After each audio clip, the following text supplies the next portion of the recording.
God Thought hasn't been picked up as a counter engagement. Yeah, really great pick here by RRQ, considering that you don't have to worry about the Fovis on the other side and you needed someone to reach that Farsa. Arlot's a great pickup for Dyron. Yeah, but at least I will say with them picking it up this early, there's not as many counters as RRQ had last time against some of those long-range mages. Yeah. So I think this could be comfortable. The CC, though sometimes we see the XP lane get pushed back into second phase, CC's just solid overall, right? She can't really do any wrong. You do kind of lack your crowd control here a little bit, but they can make up for that in second phase. They take away the Granger, so they're taking away the reach as much as possible from Innocent, but then RRQ doesn't have enough pieces right now to actually make, if ever hypothetically, they decide to go Harith in the gold lane. I mean, they don't have to go Harith, right? There's still Moskov available. They can still play Claude if they wanted to as well, all of which do pretty decent into the Farsa at the end of the day. We've seen that Toy is actually pretty capable of taking on, like, Innocent's Moskov in a 1v1 scenario. And even then, I'm still a little worried about a couple of things. Number one, whether or not Gatot is a consideration for RRQ for banning, or whether or not SRG is going to completely take out the Fredrin at this point. There we go. Now, we're forcing them to go into an assassin section, which then again, let's say if RRQ get access to Lancelot, then there's a big question of, is there enough burst with the Kalia? I think at this point, I think you still maybe ban out the Lancelot, maybe you ban out the Hayabusa, something of that nature. You're right though, lack of burst. They have the Jushin, they don't really have that on the side of RRQ. It's mostly chip damage right now. So, and then they ban the Granger against themselves as well, which could have been a really decent, right away pickup for them, being first pick in second phase. Where does RRQ go from here, honestly? I feel like they're in the bad spot of this draft right now. Yeah, excuse me, they banned the Fovius? There's a possibility, because keep in mind, RQ is the only other team that puts CC in the gold. Yeah. So they're thinking that the CC might go into the gold lane. And they did it last time they had the YSS. They went Ruby Dyroth against CFU, which, yes, it's very different. But the point is with the burst damage of a Farza and a YSS, it is very doable. And they could even pick something that's a bit more aggressive that still output damage, something like the Dyroth. I'm not crazy about it, but you get my point, right? Yeah. So for SRG's last ban, I think I'm on the same boat as you guys. Just ban out an assassin. It is the Hayabusa. One of the things you want to go for if you have a Farsa in your lineup, and considering where the YSS will be compared to the rest of the team, it's a safe ban. Then they do end up picking the Harith away from the side of SRG if ever SRG was looking for a more traditional carry in the gold lane. So are they gonna lean into the double fighter setup to supplement this YSS is the big question now for SRG. I think it's going to be really difficult to actually go for this double fighter setup at this point. Because yes, they've got the damage, but at the same time getting picked off from the side of RRQ is also highly likely, right? They've got good ways of disengage. They've got a great pick-off hero in the Kalia. So sustaining through the damage is always a possibility. And I think the only one that we should be worried about was the Ruby, but it's already banned out. So it forces SRG, unless they've got some really deep pockets in that gold lane, to say, hey, Innocent, what other fighters can you play? Definitely something. They go for the Claude, though. Still need a roamer, and I think they need some crowd control. They do take the Gatot, solid, something that can still hold down the front line. On the side of RQ, they need some physical damage at this point. I think the Lancelot's probably their best option here. They can go Lance, they can go Ling. I don't think there's anything else that's pretty crazy, but I think that SRG are banking that's like, sure, you could play Ling, but then you're late game. If you play Lancelot, the first two items are the most important, and we don't believe in your mechanics enough to get away with it. Yeah, you need the raw damage. The Arlot and Kalea, with what SRG is looking like right now, might not be able to last that long. So they do go for the Lancelot. They get that burst. How are we feeling about these drafts? Which team are you siding with? I really like the SRG draft right now. I think it's very straightforward. I think it's clean. I think it's a bit simpler than what they tried to do last time. I think that it's still going to be a 50-50 between the two teams. We're going to see something very similar to the last game. Yeah. A bit of a switch in roles, but I think SRG's lineup will scale much better. I'm on the same boat as Trex here, leaning a little bit more towards the SRG draft. But let's see, maybe Dyron might pop off again for RRQ, completely throwing her predictions out of the way. So, bring it in nice. What about you two? What do you guys think about the draft for this game number 2? Thank you so much, panel. I'll tell you what we think. I'm going to go with RRQ here. I think they had a great game last time, Brigida. Dyron was locked in, and he's got the Arlon in his hand. That is a little more risky, though, because we've seen some Final Slashes change the course of games, either for better or for worse. So you guys can let us know in the comments as well what you guys think, who has the better draft for Game 2. Welcome to the Land of Dawn here. It's this best of 5 to move on forward. Brigida, what do you think? Are you going with the boys on the panel? Okay, I think we're gonna be split in terms of what we think when it comes to the draft for game number 2, because as much as I wanted to side with RRQ as well, granted what they were able to accomplish in game number 1, and given that they had the Jushin Arlot combination that could be paired up well with their other heroes, the AoE that SRG has right now and the type of lineup that they have looks too good in terms of team fights. And well, they must be played to coordinate well enough to be able to make things work, right? And if that's going to be the case for SRG OG heading into this game, then things may be, one, a lot more simpler and a lot more better for them, I feel. I feel like the early game, especially when these level 4s are available, RRQ could really punish in the early objective takes for the Turtles. A lot of that, again, comes with the fact that that is just the power of a Kalea. That's why a lot of teams like to go ahead and pick that up. You know, you also throw in the Arlot, that kit to go ahead and help you out. There's a whole lot that they can do in these early fights that gives them a advantage when it comes to early team fights. Now, where does SRG OG Esports come into that? They have just quite a bit of damage early on, which they can go ahead and do. Taking a look at the first blood rates here, this is how much these teams like to fight, as you can already see here. Yumes, he should be fine. He's pretty tanky. Yeah, literally fighting in as early as now, less than 2 minutes into this game, but we've seen some early first blood. Yeah, 30 seconds or so. 26? 26. There has been one, which was at 26 seconds. That's true. That happened in the group stage. So we're yet to see that happen in the knockouts because teams tend to play a little more cautiously, and that's for sure, but that does not seem cautious at all. What a surprise setup coming in from Zyren. They get to burst down Rids first. However, Stormy trying to hold on to dear life, but he won't be able to survive that as well. Sutsujin freely gets hold of the objective for his team, but it's a beautiful curtain called Yo-Yo Blitz coming in from Cram. Finds a way to respond to RRQ, but Zyren, he buys some time for Sutsujin to steal away the orange or the purple buff. Okay, a whole lot happened there. Sutsujin should be fine. He's gonna throw no. Never. Oh, he's so close to dying. Again, earlier, even Sakai is getting that charge up, the shot in there, but man, so Turtle goes to RRQ. That was a fight started from the final slash like we've expected to happen there. But even when you get that down, if you are in a position where you're kind of outgunned, outdamaged, that's what I was saying with SRG's lineup, they have a lot of good early damage. And so when you jump into that fight, and mind you, 2 of those kills went to Cram, so this might be one of the games where it's like Cram now has this lead against Dyron. He's got 2 early kills on a CC, which is going to allow him to go ahead and duke it out, but already up top. And 3 members are going to actually punish him right there. So as you mentioned, they are looking to secure that early advantage for Cram once again. And I believe this happened earlier too. They just have to really keep it close. But the Zaman Force already committed by Toy doesn't get to actually fully answer back though. The BMI for the Claude has been such a crucial part as well in the way he's able to keep himself safe. Has to be extra careful though because the other members of SRG OG are also down bottom as well. But going back, okay, we can't even say anything about what happens in terms of the lineup because for now, RRQ will try to burst down Yumes. Is it the right decision? However, Sakai's actually pretty low as well. They're doing a great job at just sustaining and holding on despite all that early game damage you mentioned. Brigida, it's still the same thing. Both teams going back and forth already in game 2, just like they did. They're looking to make a play up here on Cram.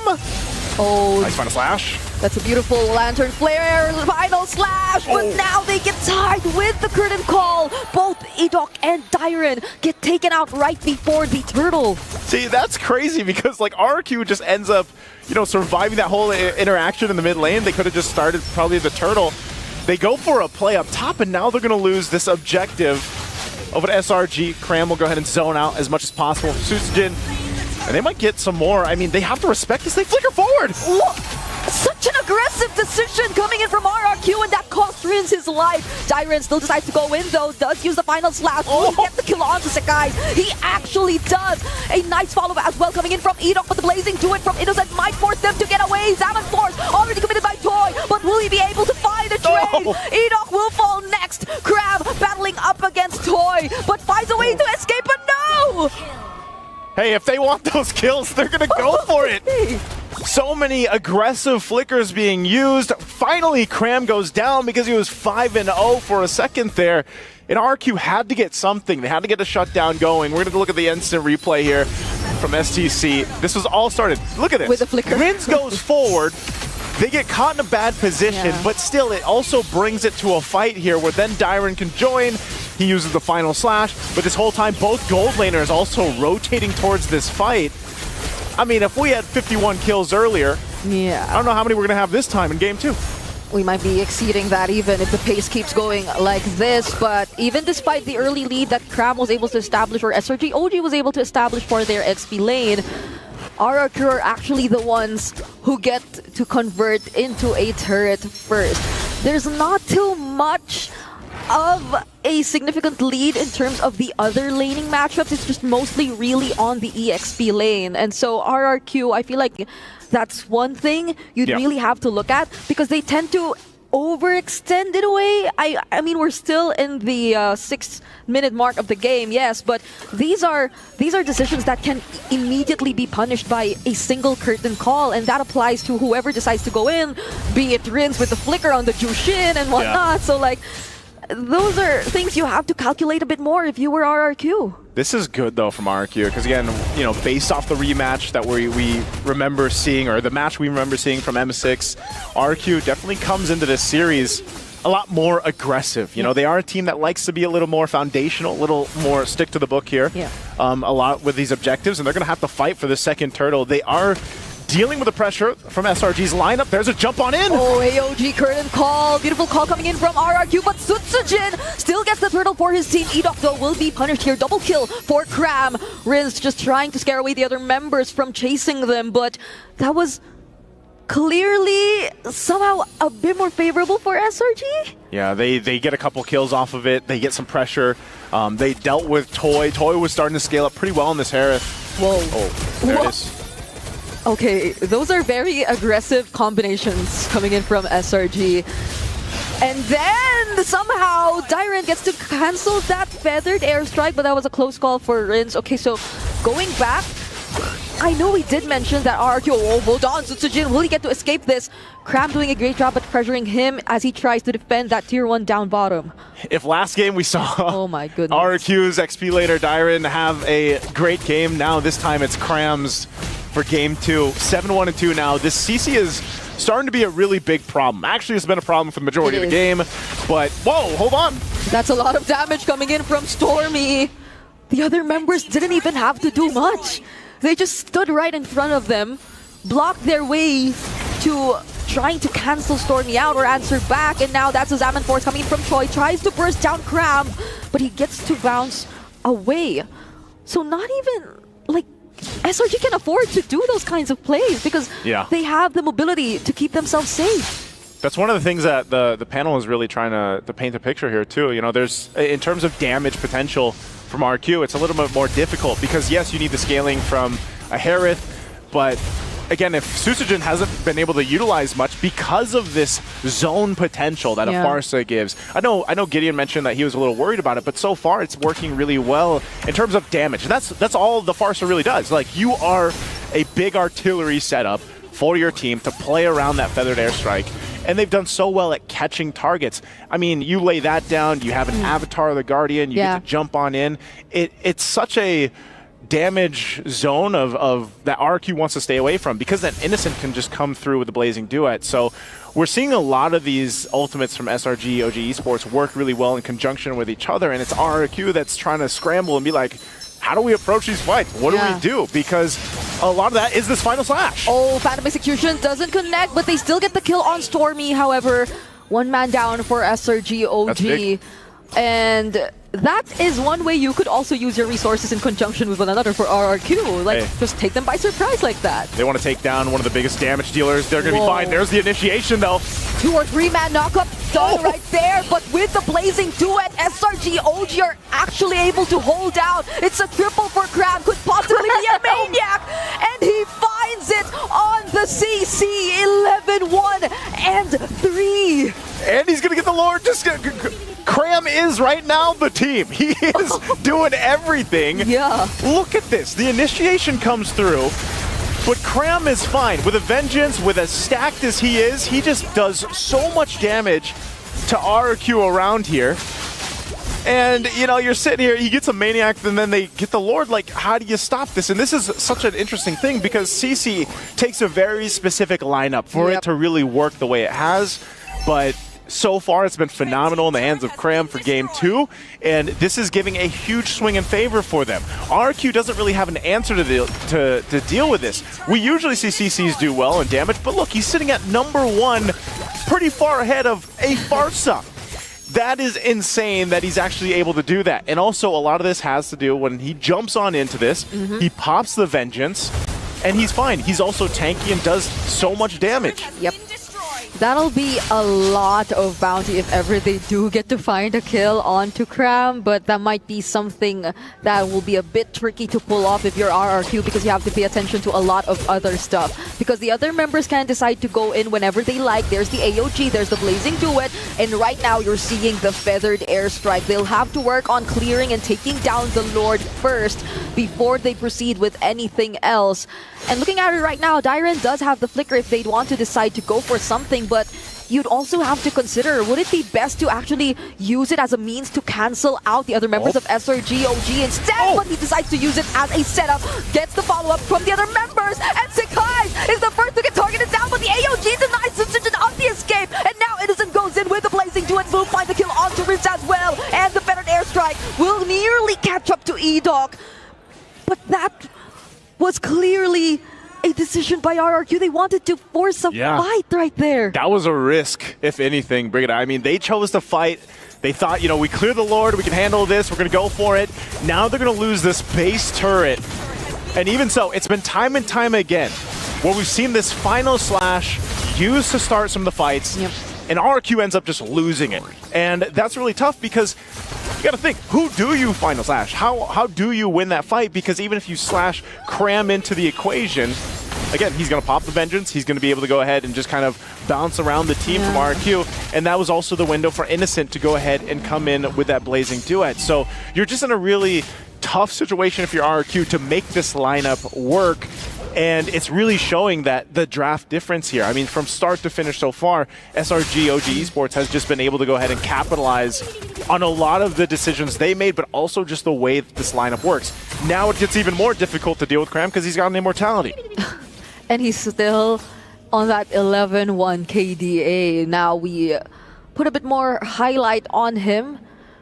Also nearly, or actually completed his build already on the CC, so that just adds up to the reasons that RRQ might find it a bit more difficult to deal with him, even if you want to potentially take him out first as probably one of the members who gets to extend a little bit further deep into the fight. But even when they decide to go for him or the Tsunami Slab, it does not seem to be the best possible decision. Toy gets blasted as well, so Sijin tries to go for Stormy, but just repositions with the Wings by Wings, and Innocent decides to go in as well with the Blazing Duet. They might actually try to go for this base turret. They're going to jump into the base. They don't have any waves pushing into the mid lane just yet, but they can go ahead and wait for that one on the bottom to come up. They will just ignore the Lord, it seems. There's still 10 seconds on Edok to come up, so we'll see if SRG decides to end the game on this push. There's a concealed play. They definitely want to look for something here. Final stack already committed by Dyren, but Innocent, he will just be targeting the turrets right here. Dyren buying a lot of time, but the curtain call is already committed onto him. Gets bursted down as well. There's a Tsunami Slam, but E-Dog, he won't be able to sustain. And now SRG OG, they equalize the series.